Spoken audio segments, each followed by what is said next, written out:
Hey guys, I have a couple things I wanted to share, couple scriptures that I want to read. The first one is from Ezekiel chapter 9, verse 4, and then ironically, the second one is Revelation 9, verse 4.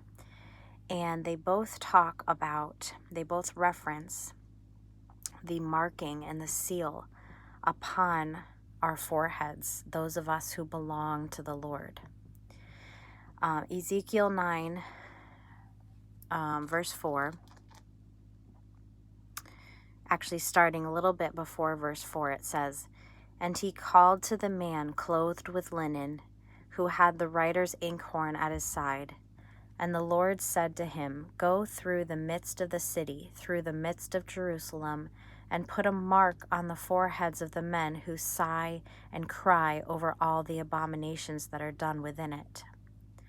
To the others he said in my hearing, Go after him through the city and kill. Do not let your eyes spare, nor have any pity. Utterly slay old and young men, maidens and little children and women, but do not come near anyone on whom is the mark, and begin at my sanctuary." I'll get back to that in a minute. I also want to read Revelation 9, verse 4. This is the fifth trumpet, the locusts from the bottomless pit. And it says, "They were commanded not to harm the grass of the earth or any green thing or any tree, but only those men who do not have the seal of God on their foreheads. And they were not given authority to kill them, but to torment them for 5 months." Those who did not have the seal of God on their forehead. So the reason I'm making this video is I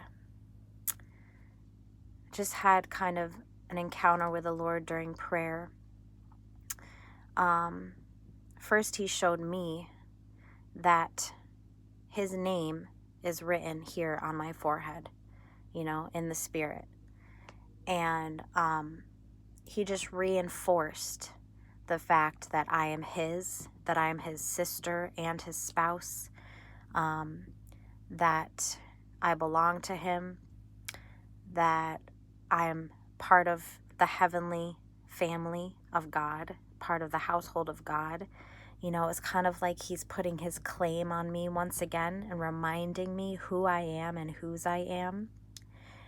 And as I was thanking him for this, he also showed me and prompted me to pray for the church as a whole, and that the church would be marked once again with the name of the Lord on her forehead, or the seal on the forehead. And I don't know all the implications of this, but I just have this sense that there is a marking that is happening. I don't know if it's like there's, a fresh kind of seal that the Lord is putting on people, or what it is, but I just encourage you that if you don't have this revelation, or if you don't know for sure if you are marked by the Lord, if you have the seal, if you're not sure whether you have his name written on your forehead, it might seem kind of out there, but it talks about it right here in the Bible, that he seals those of us who are his. It probably goes along with the fact that we're sealed with the Holy Spirit in our spirits as a deposit guaranteeing our inheritance. But, it also mentions, the actual marking in the spirit on our foreheads. So I just encourage you to ask the Lord for revelation on this, to ask him to mark you, to seal you. If you don't know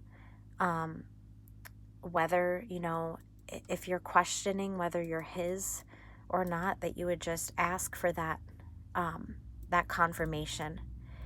And I think that's the biggest thing, that you would just ask the Lord to confirm for you that you are his, that you are marked by him.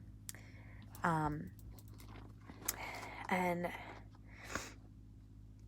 one last thing that I want to say is that I think it's so important for us to understand and have this revelation of his name upon our foreheads, because we will represent him so much better. We will glorify him and honor him when we know that we are his, and that we are, we're his sister and his brother, and that we are part of his family. And I just think that we would be so much less likely to abuse the name of the Lord and to drag his name through the mud, and, by just being careless and walking in our own ways. That if we really understood the marking that we have, the name that we carry, that we would honor him, because he's worthy of that. So I just give that all to you. If it doesn't resonate with you, if you're like, what is she talking about? This is, whatever, just put it aside. But I encourage you to just humbly, with a teachable spirit, ask the Holy Spirit to reveal this to you. And I bless you all today.